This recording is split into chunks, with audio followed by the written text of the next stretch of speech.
तो जी बहुत ही खास बात ये भी है कि आपको यहाँ अगर भटूरे खाने आए हैं तो कुछ और भी मिल सकता है। जी हाँ, क्या है अंकल जी ये? मुल्तानी मोट कचौड़ी। ऐसी मोट कचौड़ी आपको कहीं नहीं मिलने वाली। जी हाँ, कचौड़ियाँ आपने बहुत देखी होगी, लेकिन जो ये कचौड़ी का साइज है, जो ये कितना बढ़िया फूल के आई है, देखो यूं ही नहीं निखर के आई है, इसमें बहुत कुछ मिलाया जाता है। वो चीज़ें मैं आपको दिखा रहा हूँ क्या मिलाई जाती है और कैसे ये बनाई जाती है। अभी देखिए गर्मा गर्म ये तेल में किस तरह से उबल रही है।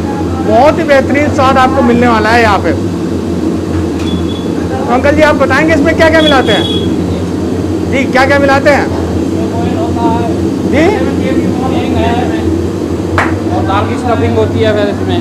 तो ये भैया ये मैदा ही है ना? मैदा है, अजवाइन है। तो ये मैदा है, आप देख सकते हैं, लेकिन मैदा यूं ही मैदा नहीं है, इसमें कुछ खास चीज़ें मिलाई गई हैं जो आपको मैं दिखा रहा हूँ। ये अजवाइन है, अजवाइन है। तो ये मैदा और अजवाइन को मिला करके यहाँ भैया अभी इसकी लोई काट रहा है, और इन लोइयों में आपको क्या मिलने वाला है वो सारी चीज़ मैं आपको दिखाऊंगा। बहुत ही बेहतरीन कचौड़ी है। ऐसी कचौड़ी आपको पूरी दिल्ली में कहीं नहीं मिलने वाली है।